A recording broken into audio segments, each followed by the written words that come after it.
Hello, everyone. Welcome to another podcast. We are here in Guatemala, um, and I am here with Rita today. It's such an honor um, to be here with her right now, and I will introduce her a little bit with you guys. So, this is Rita. She has established several schools here in Guatemala, and it has been such a great movement and impact here in Guatemalans.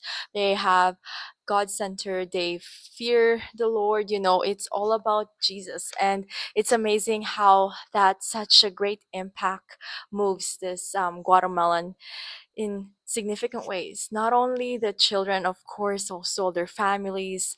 And she also has her own orphanage here.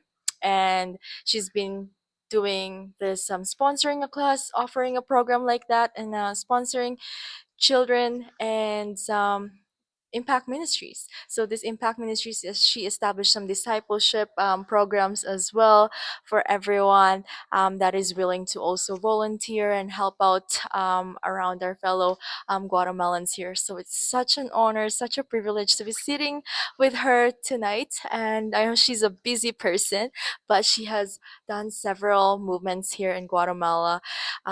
So, Rita, just explain a little bit more in depth, if you don't mind, what you've done so far in Guatemala and what initiate you to do this in the very beginning.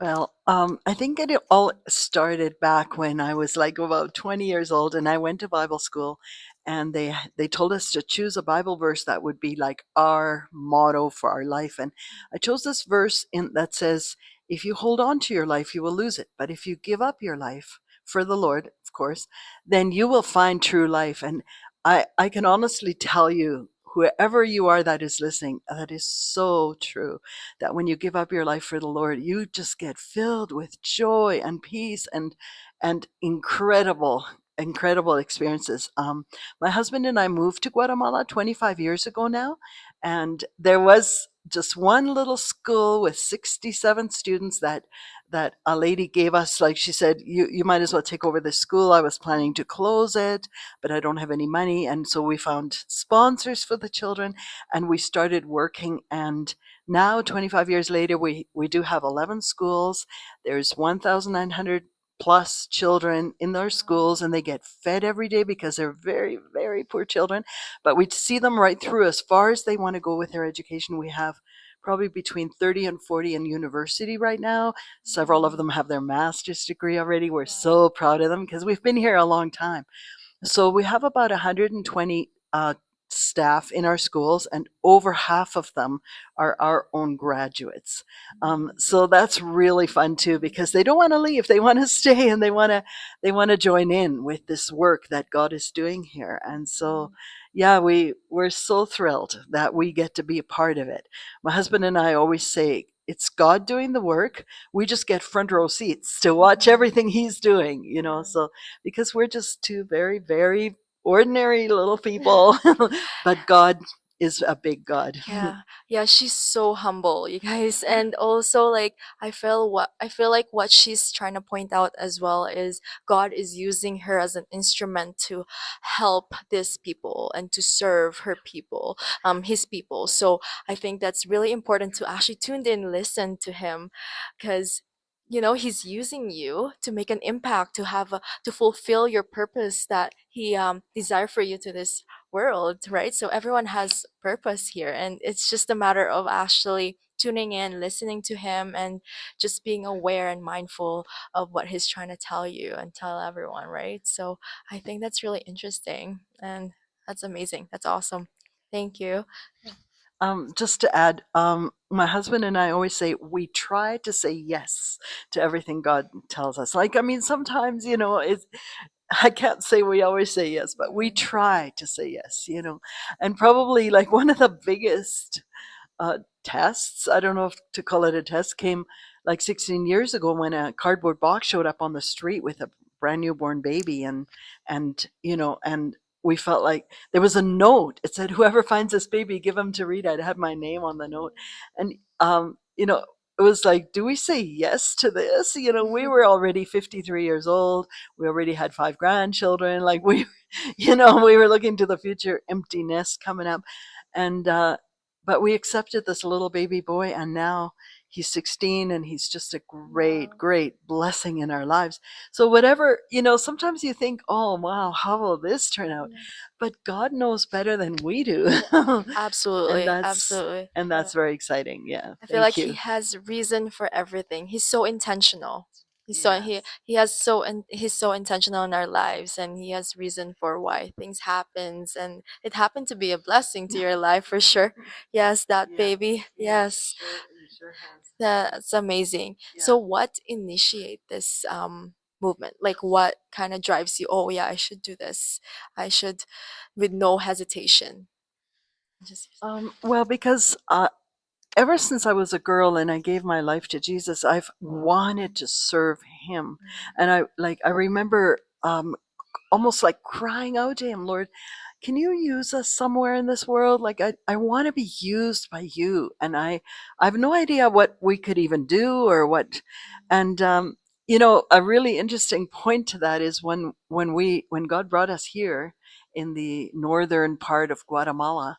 I met a young man, and he said to me, we were here praying God would send us someone to help. And I thought, and I was praying, Lord, isn't there someone in the world that could use us? God has amazing ways of oh just yes. bringing it all together. And Mhm. and I believe that every single Christian person should have a very adventuresome life. I don't think God means anyone to have like just a mundane, boring life. And Absolutely. Yeah, so 100%. Yes. So one more question here. Thank you so much for sharing that. Um, what advice would you tell to a young people or generation like us that mhm. wanted to start something like this, wanted to pursue their passion or their purpose in this world, but not sure where they want to do that or how they're going to do that, just full of questions. Mhm. How would you advise or like what would you tell them? I think God works through our desires a lot of Mm, times. I have prayed a lot.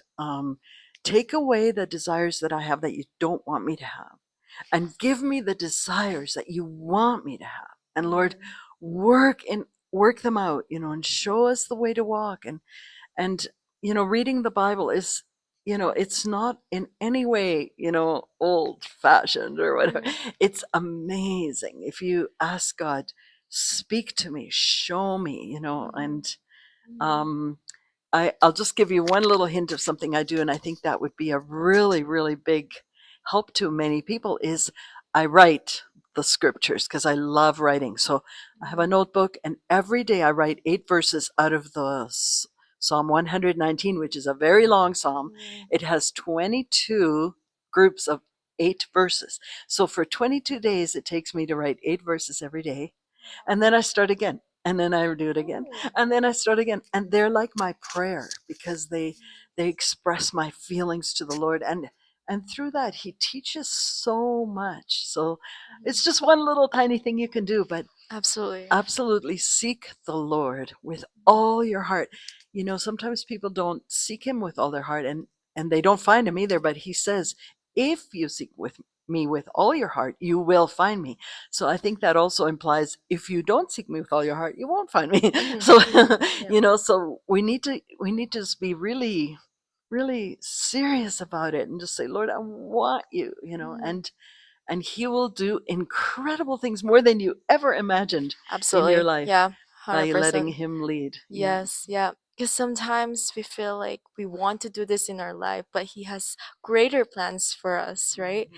We just needed to ask for His guidance, Yeah. right? All the time. It's not always what we want out of this world, but it's all about what He desired for us, right? Yeah. Exactly. Because sometimes we just want a flower, but He will give us a Garden. garden. Exactly. So it's beautiful how God works that way and he moves in mysterious ways and Yeah. he loved us so much that he just wants some more better things for us and you just need to believe in him and ask him. Trust Him. Yeah. Yes, Yeah. trust. Trust Yes, Him. Yeah. yeah.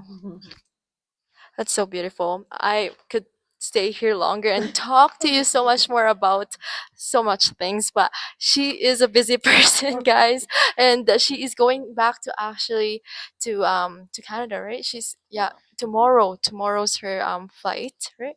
Or it'll be today, Monday. That's right. Tomorrow Yeah. to the capital. Yeah. Right. Yes. Yeah. And you're gonna stay there for a while to take care of your family Yeah. member. Yeah. Yes. Okay. Yeah. Yeah. Well, thanks so much, Yeah. Sister Rita. Thank I you really for the appreciate your time. opportunity. Oh, And this is an opportunity for me. It's such a blessing. okay. And I hope you guys will learn something out from this as well and so And may much you all value. be blessed. Yes, that's what's important. Yeah. So, yes, thank you. Is there anything else you wanted to No, tell them? You're okay. that's it. Good. Okay. Thanks, Okay. Sister Rita. I appreciate you. Yeah.